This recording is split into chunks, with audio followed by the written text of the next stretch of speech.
Triple E EDC back again with another knife video. This is the Chris Reeve Sebenza 21, the Devin Thomas Damascus blade with the Macassar Ebony Inlays version of it. And I'm going to be doing a review. If you have not already entered my 1,000 subscriber giveaway, that is coming to an end very, very soon. It'll be about a day or two from the release of this video. Tuesday, May 5th, I think will be, that Tuesday night will be the cutoff. So just be aware that, that we are going to be closing that out soon. Go ahead and get over there because you have your chance to win one of these. Not this exact one. There's another one inside this box that we'll get to. And I'm going to be doing a review of it. So let's go ahead and do some size comparisons first. We have the Benchmade Anthem and Chris Reeve and Kosi, two that are often linked together with the Sebenza when people are deciding what to get for their first really nice knife. Actually, let's put back that Sebenza. So here it is against a Norseman, against a Benchmade Griptilian,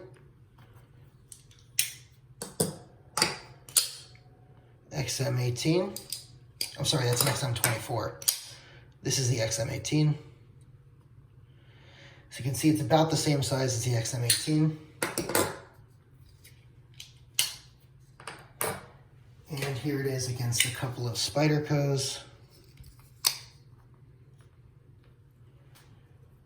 And just for good measure, because I have them out already, let's go ahead and put it up against the Microtech Invictus, which is very similarly sized, and the Benchmade 940. Okay. So, first things first.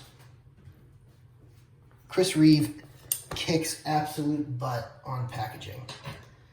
Great packaging. You see the way they presented what's in the box here. The actual box itself is great. The logo's great.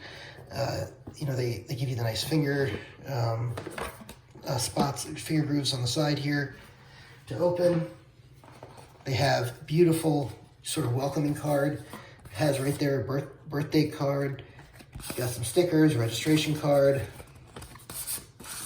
And if you want to pause the video, you can see they also put in there sort of the story of the Sebenza and the Damascus and care for Damascus. They also have a little bit of history on Chris Reeve knives and the Sebenza. Okay. You also get a leather slip. This is, I think, available in the Damascus versions. You see, whoops, it has the Chris Reeve Knives logo there. It has the Think Twice, Cut Once motto. All their knives come with a fluorinated grease, which is what you use to lube them with, along with an Allen wrench, because they encourage you to take them apart and maintain your knives, which is great. Nice foam inserts here. You got the embossed with the Chris Reeve logo, microfiber cloth for presentation and cleaning. And you can see that's how they will present their knives. So great packaging. Let's go ahead and put that one away because we're going to be using my version of it as the knife for this review. And the reason for that is I want to keep the giveaway knife nice and new and clean. Okay, so let's talk about the good and the bad here. So one of the good things right off the bat is Chris Reeve quality is just an absolute home run. The tolerances, the way everything fits together, the feel of it in hand is just, it's a home run. Outside, out in McCovey Cove, if you're a Giants fan, that type of home run. It's just a towering bomb, okay?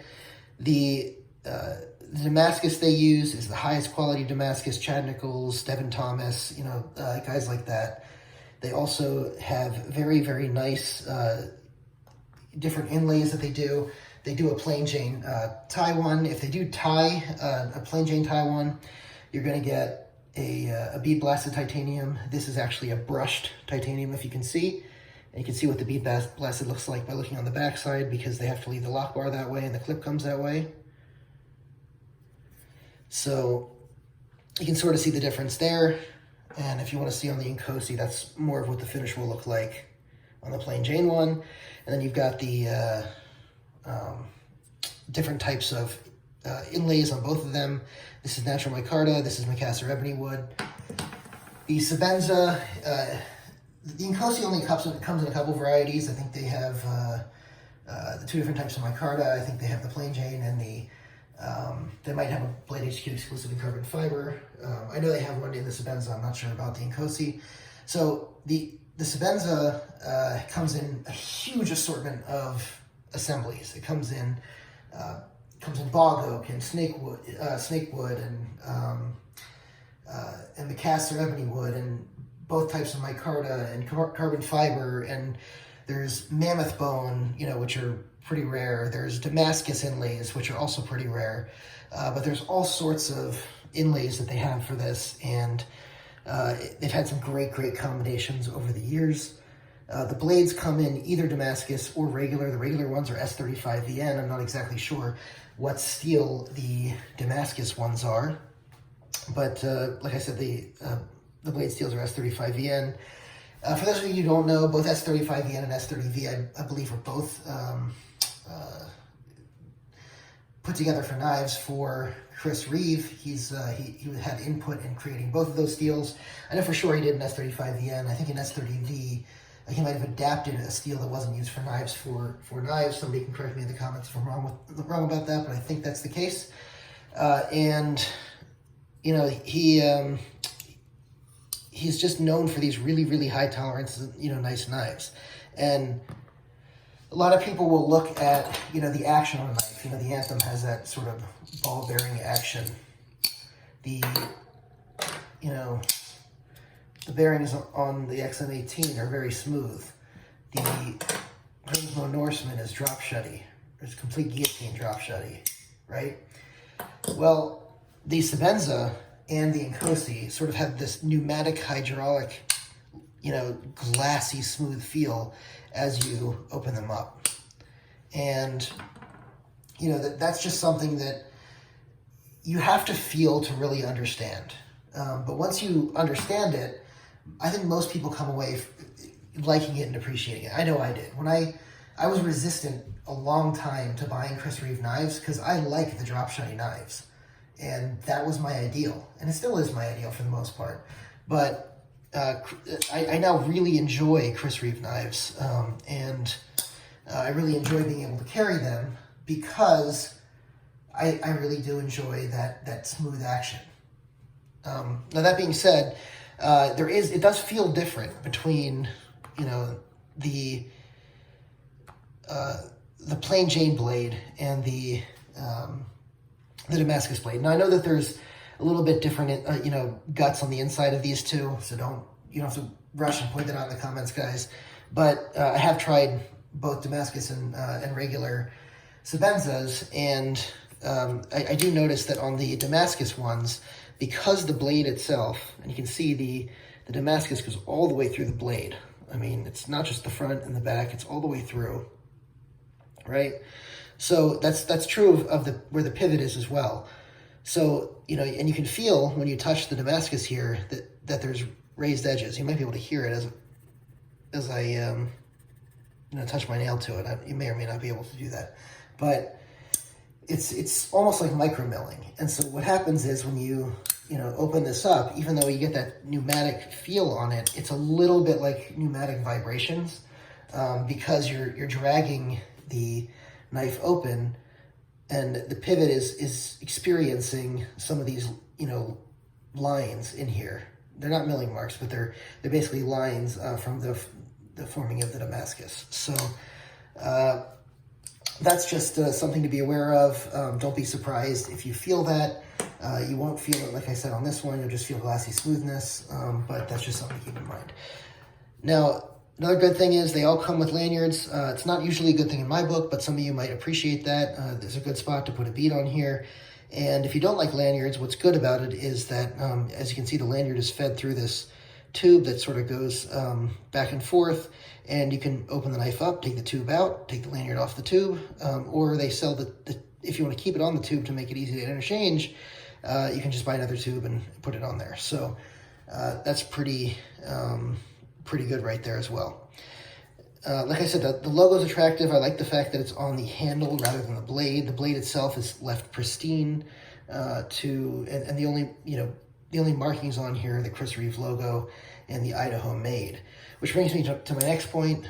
This is USA made, it's Idaho made, and I really appreciate knives that are made here in the USA because I live in America. If I didn't live in America, I'd probably appreciate wherever those knives were made that I'd buy them from, but as an American, I do appreciate USA made knives. Now, this is as far as the cutting edge, so the blade itself has two main shapes. There's the Insingo shape and the drop point shape. This is drop point. The Insingo shape is like a sheep's foot. Now, I'm not a big sheep's foot guy. I like the drop point, so I haven't used the Insingo blade, but I know that a lot of people rave by it, and if you're a sheep's foot guy, that might be the blade for you. It's sort of a different take on the sheep's foot. If you haven't seen it, go check it out.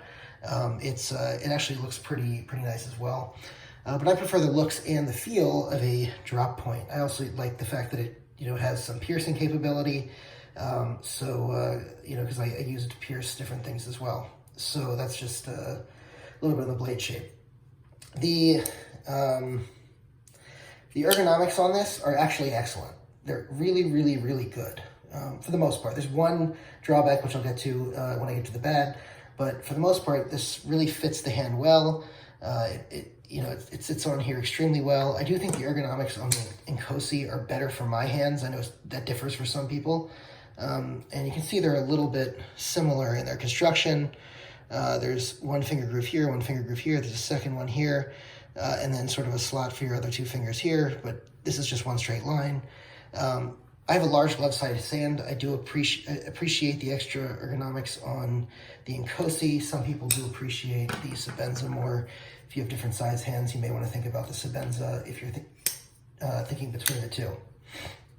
Now, all right, so one other great thing is they're all slightly hollow ground, which gives it a pretty thin cutting edge. It's a very slight hollow grind, so just be aware that it's not a massive hollow grind, but it definitely gets decently thin behind the edge for what it is, while still maintaining excellent stability all over the knife. All right, let's talk about some of the bad. So some of the bad is, first things first, where the lanyard is over here. So if you are a lanyard guy, the lanyard sort of goes up against the blade here, and it starts to cut and fray the lanyard. If you can see that, that is from poor placement of the hole here, and the fact that the blade is rubbing up against the paracord. So that's obviously one of the drawbacks. Another drawback is the thumb stud. It's only on one side. I really think in this day and age, they need an update. They should do thumb studs on both sides. People do buy, there is one available that you can buy for the thumb stud on the second side, but I really think that should just come with a knife, especially when they're giving you other stuff with the knife. If you want to keep the one thumb stud side of it, at least make it available at the time of purchase to, purchase another one as an upsell, or maybe even include them in the box so they're interchangeable, especially at the price point. Which brings me to my next drawback is the price point on these. So the price point on the plain Jane ones run about $450. The price point on the regular blade with the inlays is about $550, and the price for the Damascus version is about $750. And so it is really a very much expensive knife. If you're not comfortable spending that much money and you are a collector of knives, then I would say hold off, wait until you're in a position to do that, or make some trades and make it happen. You can often find some deals on the secondary market. But, you know, you've got, you just have just quality out of it, oozing out of every pore of this thing. And because of that, I think if you can afford it, or you want to, you know, get rid of a couple knives or find extra room in the budget to make it happen, this is the type of knife that you can buy one. The Sebenza I'm talking about overall, whether it's the Damascus or regular or whatever. It is the type of knife where you can just buy once, cry once, and that is the knife that you have for the rest of your life. It's also a knife that can be an heirloom, you can pass down to your kids. It'll be around forever. One thing that I probably should have mentioned on the good side of things that I didn't, which is one of the great side of, things about it, is they have one of the best customer service, warranties out there. You need to send it in for a spa, they'll do it. You need to get the tie re-sandblasted because it got all scratched up, they'll do it, or bead blasted. If you mucked up the blade, you may have to pay a replacement fee for the blade, but they'll take care of you.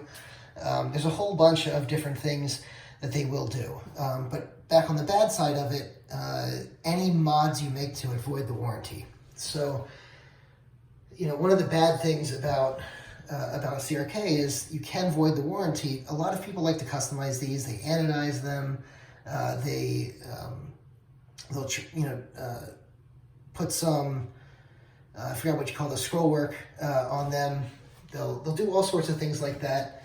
And if you do it, you've probably voided your warranty. So just be aware of that. If you're out there looking to buy one that has been modded, be aware that you may have voided your warranty. But other than that, the warranty is great. Another drawback to this knife is people talk about this all the time, Sebenza thumb. So the thumb stud itself is actually poorly designed. And I really wish they would come up with a better design. As you can see, it has some, what you would call jimping, I guess, on the side to create traction. But other than that, it is a very pointy thumb stud. And so people get what they call Sebenza thumb, especially if they're just starting out in Reeve knives and you haven't built up, I guess, a tolerance to them. The more you open and close them like this all day, the more you're going to find that the indentation from the thumb stud is in your thumb. And you might have bruised thumbs, from that. People have shown all sorts of things because of that. Now, I really don't understand why they can't make it better, because you have, thumb studs like Benchmade. See how it's a lot flatter on top? So, I'm not saying this is the end-all be-all of thumb studs, but it does not hurt at all. I've never heard of anyone complain about Benchmade thumb. Or, you hear Sebenza thumb, you don't hear Benchmade thumb. Same thing with Endura. So you can see it's basically the same sort of step-up design, except it's flat on top instead of rounded to a point. So, you can go ahead and use a Endura thumb stud like that all you want, and you're probably not going to have much of an issue. All right. Another thing I don't like is this hole. Now, they've gotten rid of this hole for the 31s. They're new and coming out. But I think they were there originally because they helped the machines they were using, use that as sort of a placeholder, and they would, cut out or mill out the titanium around that, and that's sort of how it started. Then it became a sort of a hallmark of the Sebenza and stayed there for a while until they finally got rid of it when the Inkosi came out, and then again when the 31 came out. So that's another drawback. The pocket clip on these 21s, I believe it's all the 21s. I don't think they made any improvements even to the current 21s that they're still selling, but it's straight up and down the lock bar, and it does create somewhat of a hot spot. And that's the thing on ergonomics I was going to talk about, is you do feel that that pocket clip digging into your hand a little bit. It's not too bad, but it is there. And you'll see that on the Inkosi, they fixed this. So you can see what they did is they canted the clip to be, up in the middle of the knife where the lock bar is, and that had a tremendous effect on not creating any hot spots on the Inkosi. Now, as you can see, titanium does get snail trails, like the one on that clip right there, and on the sides of the clip from rubbing up against things. And, you know, you can probably see some on here as well, even on the brushed one. So just be aware that, you know, titanium is going to do that. That's something I'm listing here on the bad or downside. However, all titanium does that, and it's just something to be aware of. It can be less noticeable, like this is a titanium scale. It can be less noticeable when there's patterns, but it still is there. Now, that being said, they will refinish these for you if you send them in on a spa day under the warranty. So again, that's a good thing there. I guess another downside would be, and this is not nothing on the company, this is more on us as knife users, is people think of these as gentlemen's knives, like I said, and they really are work knives. And so you'll see something like this in Damascus just sit there on a shelf because people are afraid to use it. And frankly, you know, I think they're missing out on something spectacular by not using it. You know, is it going to drop some value because it's been used? Sure. But you'd be surprised it's not as much as you think. So if you get one of these, go ahead and use it. Unless it's a really, really rare one, like a Damascus inlay, or I think also the mammoth bone one is probably pretty rare. But, you know, if you're just getting a normal stock one, even a Damascus one, go ahead and use it. It shouldn't have crazy effect unless you're rubbing up against some other metal and you know, you scratch up the entire thing. Just remember they can refinish it and take care of a lot of that for you. I think that's it for me, guys. Again, if you haven't subscribed, go ahead and subscribe. Enter that giveaway if you haven't entered and it's still going on. And also go ahead and like and comment on the video. Let me know if you like the Sebenza, if you have both or have experienced both the Sebenza and the Inkosi, what you think of those, as well as the 31 if you've experienced those. Drop the comments down below. You can have a discussion about that. Thanks so much for watching.